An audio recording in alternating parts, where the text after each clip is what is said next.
Have you ever felt exhausted by the weight of someone else's life? It's a specific kind of fatigue, dragging around someone else's emotional baggage, their bad decisions, or their unhealed trauma. When you see someone you love struggling, your instinct is to step in. You offer advice, you pay their bills, you listen to them vent, and you try to absorb their stress so they don't have to. But there is a frustrating math to this sacrifice. Despite the energy you pour into fixing the situation, their life remains exactly the same, while you simply end up drained. This is the savior trap. It's driven by deep empathy, yet by constantly shielding someone from their own reality, we are inadvertently causing a deeper, hidden kind of harm. To understand how our help actually prevents growth, we need to look past human emotion and examine how nature handles the process of becoming. In nature, survival often looks like a collective event. Every year, millions of mayflies emerge from the water at once, taking flight in a massive swarm to overwhelm the predators waiting for them.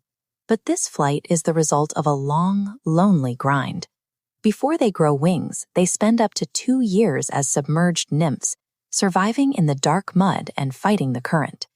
When they finally emerge, they face a brutal biological constraint. They are born without a digestive tract.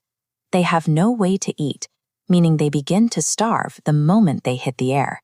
This leaves them 24 hours to find a mate and complete their life cycle before they run out of energy and drop dead. This life cycle establishes a baseline rule of biology. An organism's path is strictly individualized, and no outside force can walk that path for them or alter their countdown. We see this most clearly in the butterfly. When it's time to emerge from the chrysalis, the insect has to physically push its way out, dragging its wet, crumpled wings through a tiny opening. The wings only expand if fluid is forced through the veins.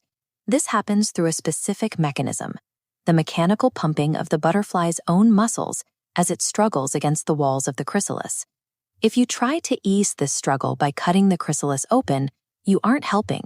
You are short-circuiting the very process the butterfly needs to build its strength. Without that resistance, the wings never expand.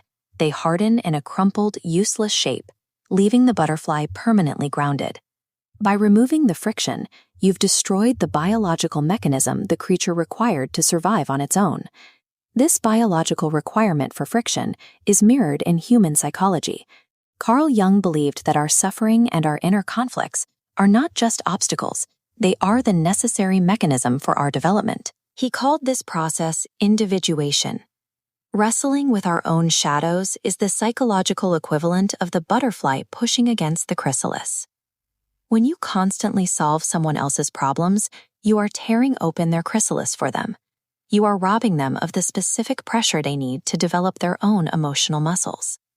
When you stop playing the savior, your own energy returns, and for the first time, the other person is forced to feel the weight of their own life, which is the only thing that can actually motivate them to change. It will look messy. They will likely stumble and struggle as they face their own shadows for the first time without your protection, but letting go isn't an act of abandonment. It is a form of respect, giving someone the dignity of their own struggle so they can finally find the strength to fly.